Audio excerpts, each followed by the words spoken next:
Hi everybody. My name is Tanya Bennet. Um, Basically, I've been going through a lot, so I'll just start from the beginning. So last year around the same time in August, I was diagnosed with triple negative breast cancer.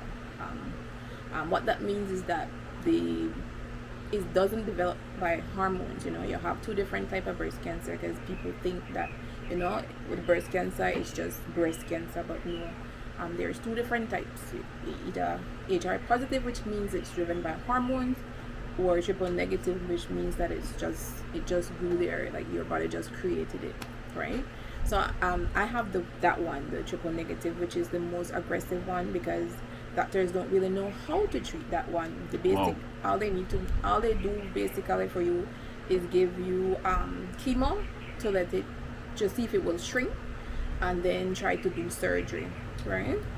So for me, how I found out was just a regular day, just relaxing with family, and as female we touch ourselves or whatever. So I'm just laying down You feel watching, something abnormal? and I feel something abnormal. I went to get it checked immediately, and I did an ultrasound, then I did I did a mammogram, then I did an ultrasound, and it showed in the ultrasound, and then it also traveled to my lymph nodes, so it was just the breast and the lymph nodes, no. So I did. It's a series of tests. It's not automatically you go to Dr. Yakaba and Dr. Yakaba treat you. You have to do a series of tests. Sorry, he needs to find out, like I said, if it's positive or negative. He needs to find out if it's genetic. He needs to find all that They information. rule out all of those to the country. Right. So Yeah. he needs to find out that what specific type you have. So that basically how it went, and all the tests. Then in the money, Even the cheap. costs. So Yeah, you got the costs. So you're there and you go through your finances where you save up and thing, and eventually you do the chemo. So the chemo I did 8 chemos.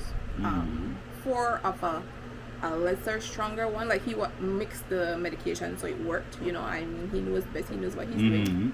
I did one that like if you speak to people abroad, they call it the red devil because it's red. So it's like they enter intravenously through your body. This is the chemo? The chemo, yes, and it's red. American The people call fluid it, is red? Yes, the fluid is red. Okay. And they call it red devil, right? And then ask why they call it so. And then ask Nita. Yeah. And then that one, it gave you symptoms, right? It gave you like you got nausea, you lose appetite, all of that stuff. I think I did pretty well with that one. No, I can't add a lie. I did really bad with that one. You never with the red devil? Yeah, that one, no. Make you feel terrible? Terrible. I never want to get Probably out that's of why bed. they give it the name devil, because it really make you feel Yeah, and I bad. couldn't get out of bed, want to eat. Nothing no hot taste, water, nothing. Tasteless. Everything tasteless, taste bad. Know what to eat for make it go Wow. down and digest. And then I had another 4, and this one was stronger to help with the shrinkage and stuff. And that one was, I don't want to say better because none of them are better, but that one, all that did was give me neuropathy. So basically what neuropathy is, just like your limbs just keep numb, like you feel like when Your lymph nodes? your limbs, Your body bones, yeah, from my waist down, like I couldn't walk how I want automatically, Okay. or else I would just fall. Yeah. So basically you just feel like a tingling in your body, like you only want your foot to fall asleep. Right. The like that you feel, but that constant, then all like it go away All the time. right? So what I had to do to help relieve that was just basically try exercise slowly, just take small walks and stuff, and that helped me with it. And your older folks, and they give you your bush medicine, Herbal. you take a soursop leaf and things like that, But please always consult a doctor. What I did was still consult with Dr. Which I believe was the best thing to do. Yes, Get if professional help first. Right. If I drink this herb, will it counteract with the chemo? You don't want nothing. Yeah. Make your situation worse. Right. And he was like, it's fine as long as you're doing it straight from the plant. He said, Okay. you're right, because you know you have the store where sell the store, but the tea bag with us what's up and thing like that. And he like, you know, you prefer you go straight to the source, go to the tree. If you have to go find the tree, get a leaf. You know, try not use the one then was you have to buy over the counter. Then process. Right. So that's basically my process, and then before all of that, you know, you have to do all the stuff. You do your CT, you do your biopsy, you do all of that. And then when just before the surgery, when he finished the chemo, I had to do all that stuff all over again just to make sure the chemo made it work. So to that point, just before surgery, everything was working fine, right? The CT didn't show anything that the cancer had spread anywhere else. So basically, it seemed as if though the chemo had contained it to where it was. Good. I did the surgery. They removed both. I did a bilateral, so they did both breasts and along with the lymph nodes that was affected. And everything seemed to be going excellent. Until. All right. That's the part now. So basically, because of the until, that's why we are here at this point now. Yes. Go ahead. So, for some reason after the surgery, everything slowed down for me. What they didn't tell you, or I must say, was lack of information thereof. So I didn't know that after I had the surgery that I had to have my breast sent to do biopsy. Like they had to check it, even though they removed it. They removed it, right? I think removing it would have solved everything. Yeah. So I didn't know after removing it, they had to go and check that. Check it. Plus the lymph nodes to make sure that okay, where they say it was, it didn't spread to other cells. Okay. Right. So during surgery, now they were calling, you know, my family like, you need containers. We need containers because yes, we will provide the fluid and stuff to save it so you can send it to get it tested, but you need your own container. So these are things that like I didn't know. Like if they had given me that information prior, you would have prepared for that. Right. So I'm not placing blame, but no, speeding 3 weeks ahead. Do you know the doctors are asking, did you send your stuff to get tested? Like, you know, like we're waiting for the results. And I'm like, well, it should have gone. Like we gave the whatever stuff they asked for. So they were asking like, did you send it private or are you doing it right here? And I'm like, I'm not sure. All they asked for was a container. They didn't ask, you know, if you're going to send it private or whatever. So a nurse, she was kind enough to go and check, and they found it still there in theater. So that was another 3 weeks gone, delayed. And then to get it done, when we did get a private person to do it, it still took 8 weeks. So that still took 2 months. The results to return. Right. So that 2 months plus the 3 weeks, that almost 3 months gone. And then, you know, I had to do the radiation. So then doing the radiation, I need that result. Where did you do your radiation? Here in Belize? I still have not done the radiation. Oh, you haven't done radiation? Listen, this is the thing. I told you, this is how my story is so unbelievable because I had to wait almost 3 months just to get my biopsy result. Right? Because of all the little delays and whatever. And then when I did get the information to do the biopsy, you know, the cost was high. And then what was it? The cost was 70,000 pesos, and that is just for the radiation. That is not for your stay or where you eat or anything of the sort, you know. And then 70,000 pesos. Yes, and then you can't go by yourself until you need somebody to be a caregiver, assist you. Somebody to be there with you. And then, you know, like it was a whole back and forth. So now I reached the Teta Mall, I speak to this doctor, and it's not just a week, it's 15 sessions. So you need to be there for 3 weeks. You know, so I need to find money for eat for 3 weeks, money for stay. You're talking about Chitamal or Merida? Chitamal. All right. And then to get the radiation, no? So now I'm fundraising now and seeking assistance to get the money for the radiation. 70,000 pesos. Yes, when I start with the headaches, right? But let me track back. So hold on. Then the headaches can come afterwards. Yes. Continue. So now let me track back a little. So during my surgery, my pressure went high, right? They said during surgery my pressure went high. And so like 2 or 3 weeks after I did my surgery, I started with the headaches, right? But then we have a I have a pressure machine home, and I checked myself, and I was like, oh, that was the pressure, because they tell me, well, your pressure got high. Yeah, so you think that? So I don't know a person with trouble with pressure. So I'm like, I wonder what, you know, like, abnormal. And I feel good. So I may take like just the regular ibuprofen, because again, like with my situation, we always have to check with our doctor to make sure what kind of medication take we medication. Could take. Oh wow, yeah. Yeah. So I verified, and they tell me, yes, you could go ahead, take the Tylenol or whatever. So I take the Tylenol, the headache gone. Now fast forward, just before I left again under the radiation, the headache start again.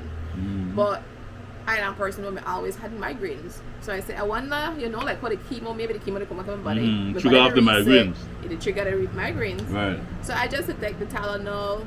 The first week, the headaches, they're not going, but it's not bad. It just did it, like, you know. What part of your head this headache centralized? Listen, first, that was, you know, the temple. The temple, So that way there, and I take the medication, take the Tylenol, it go away fairly well, but you know, it's still there in the background, you're not totally gone. And I like that strange. I can't handle the fan, I can't handle nothing, like no sun. Because of the headache? Yeah. Oh man. Because it make it worse. So the second week go in, the headache get more intense. So it get a bit more heavier. The Tylenol don't work. You know, I check my pressure high. So I say, but how my pressure high? I know the work about nothing. Yeah, nothing stress you out. Nothing stress me out. Yeah. So now my mind they go wild, and they're like, you know. Then come to last week now, it get really bad, like really, really bad, to the point I couldn't sleep. I couldn't even turn my head this way, like on the left side. I couldn't even look outside because my neck gets stiff, you know. And I said, this is not normal headache, and this can't be pressure. So I got a hospital on Monday, and when I reached then I checked my first day I did I check your pressure. Oh, you have headache from the back of your pressure. So I did check my pressure. It was high. They diagnosed me hypertensive, right? So I come back home Monday with pressure medicine. They say, wake up Tuesday night, that no work. The pain wake me out of my sleep. You know, pounding headache, wake me out of my sleep. So my auntie used to be, she a retired nurse from Kalkushna. So she still know doctors and stuff like that. So she reached out to one of her doctor friends and asked if she could please bring me in because I have really intense bad headache. When I reached them, she said she not think I hypertensive, you know. She think he said she not think that the hypertension they cause headaches. She think that my headaches they make my pressure go the other way around, you know. So eventually she said, no, the headache seemed too bad. Let's do a CT. All right. And from there, that's where we found out that discovered that you have the mass at the back of your neck, right? The head, on the left side. What are the doctor recommendation now when you discover this mass? Alright, so when I found out that it was that, I was referred to Dr. Sosa.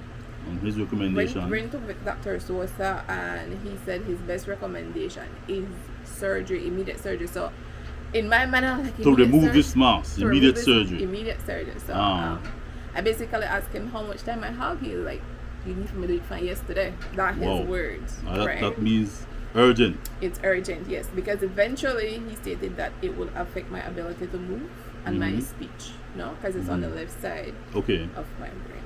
So basically that's where. So you need to do a surgery, and can it be done in Belize? No, it can't be done in Belize. And please, people, I mean, I never known either, so I guess that if you educate people, one neurologist or one neurosurgeon, they're two different people. One diagnose you and one do the actual work. Yes. Cut open and remove and sew back the head. Yes. So the one that believes not do that. No, we do have neurologists here, but we don't have neurosurgeon. Neurosurgeon, two different things. Yes. So you need to go to Merida. Have you contacted any facility over there, is it? Or you're still searching? Well, I did reach out to the doctor. Dr. Sosa recommended you know, and I got information. What's the cost to do this procedure? The cost just to do the procedure. This is not hospital stay. This is not food. This is not just to get the surgery done. The surgery done is between $35,000 to $40,000. Belize or pesos? Belize dollars. 35 to 45,000 Belize dollars. Yes. Yo. And that is not the hospital stay. That is just for him to do the surgery. Yo. That is not food. That is not traveling. That is not none of the stuff and nothing else. Just that. Now I normally ask people, Tanya, how much money you have towards the 35 or 40,000? Listen, I have the money where I'm plan for half of my radiation. You know, so I did about 12,000 each. So you got to decide now between radiation or immediate surgery. The thing is, I can't decide. I have to do both still. So give you the 20. Yes, but the surgery more urgent at this Pressing, time. because otherwise it affect your speech and your ability to be able to move. Yes. And that you don't want. All right. Yeah. And you have a mother of how much? 3 boys. 3 boys. Ages? Ages, one is fully grown, one is 25, and the other 2 are going to high school. They are 14 and 16. Still dependent on you. Still dependent on me. They do not, the ones at high school do not know what is going on at the moment. Oh, for real? Yeah. They don't know that it has spread. I haven't told them. I don't want to worry them. You keep that away, that information from them. Yeah. I mean, I think I will let them know if it's a need to know basis. You know? But right now, I don't want to worry them. Because then school just opened today. Just opened, right. Yeah. So and they're good kids, you know. I have really good kids, praise God. When I posted just a picture of you and your situation with the whole story that somebody had put up, I just copy and paste it. It had over 225 shares, not to mention comments. Okay. And I'm saying, wow, who this girl here? She look like she was popular. So that is good, because the more people see it, the more assistance you will receive. Now they're doing a video where you're actually talking and explaining to people. I want you to watch these people in the camera, because now that all these people who reach out, who comment and say, oh, because my friend, oh, I know my girl, that now you need their support. Yes. Speak to them. I do appreciate from the bottom of my heart everyone sharing and calling and, you know, giving me their walk with cancer, and some suggestions on doctors and stuff like that. But please, guys, I also need the donations. The sharing is very good. I really appreciate it. But I also need the donations. The monetary donations, because this is what will help pay for the surgery to take this mass off your brain. Yes. And the seriousness about it, that is, if it is not done, then as time progresses, it will affect Tanya in such a way that she will not be able to speak to us anymore. Or walk. Or walk. And we don't want to see Tanya get to that position. What number can they contact you, T? They can call me at 650-1133. I have my son's account information on the post. I think that one is easier for everybody. All right, to so use, I'll include it as well when I prepare the video. Other than the HRCU one. No problem. You know, so if they want to prefer using that one, that one is fine. Yeah, that's pretty much it.